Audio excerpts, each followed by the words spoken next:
بسم الله الرحمن الرحيم، والصلاة والسلام على أشرف المرسلين سيدنا محمد وعلى آله وصحبه أجمعين، صلاة تنحل بها الكرب وتنفك بها العقد.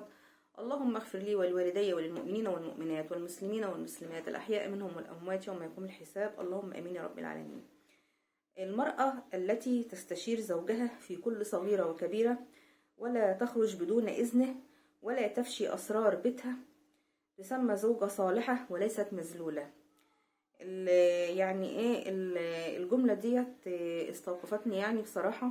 ففعلا في لما تقعدي تتكلمي كده مع واحدة صديقتك او والدتك او اخت او اي حد يعني ما يحبلكيش الخير، يقولك ازاي ان انت تقولي لزوجك على كل حاجة؟ لا، انت تعملي اللي انت عايزاه. مش شرط ان انت تحكي كل حاجة، في حاجات تتحكي وفي حاجات ما تتحكيش. طبعا كل واحدة تحكم عقلها، ما تسمعش كلام حد حتى ولو امك. ساعات امك بتبقى يعني اي نعم بتحبلك الخير، بس من وجهة نظرها هي ان انت تقولي لزوجك على كل حاجة، ده لا مش كويس. لا، كل واحدة حكيمة لنفسها، كل واحدة بتعرف طبع جوزها. وفعلا لما من اول يوم في الزواج تستشيري زوجك في كل كبيرة وصغيرة، وهو كذلك يستشيرك يعني ياخد رأيك، مش يعني ياخد رأيك مش ان هو يتصرف. برضه ساعات بيبقى الراجل برضه تصرفاته بتبقى بيفكر ان التصرف ده صح ويبقى خاطئ. المفروض ان الزوج يستشير زوجته والزوجة تستشير زوجها، وقبل ما يقدمهم على اي موضوع او اي حاجة ياخدوا رأي بعض. وفعلا ممكن يكون هو شايف حاجة صح وانت رأيك هو صح وهو رأيه غلط. فدي مش ان انت تستشيري زوجك، دي مش حاجة يعني ان هي مش كويسة، لا بالعكس انا شايفة انها حاجة كويسة. بتبقى روح التعاون جميلة جدا، وروح المشاركة حلوة قوي قوي قوي.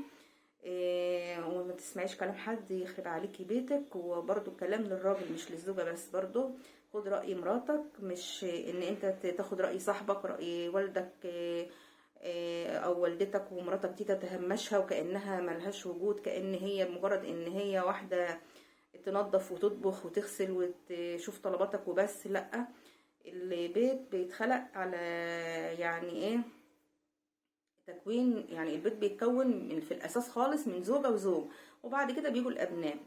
وطبعا لما الابناء بتيجي بتشوف يعني بتشوف في تفاهم بين الام والاب، وفي تبادل كده في الاراء، بيطلعوا هم كمان على هذا المنهج. لكن ان يطلعوا يلاقوا الام في وادي والاب في وادي، بيطلعوا هم كمان تايهين في الحياة. فلا، لما الابناء بيطلعوا يلاقوا في تفاهم بين الام والاب وبياخدوا رأي بعض، بيطلعوا هم كمان كذلك. قبل ما يعملوا اي حاجة بياخدوا رأي والدهم ووالدتهم.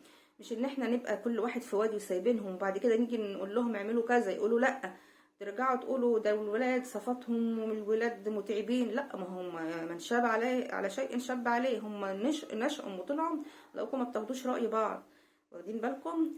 فيعني فتحاني البيوت النهارده مش سهل، لا. عايز تفكير وهدوء وتأني.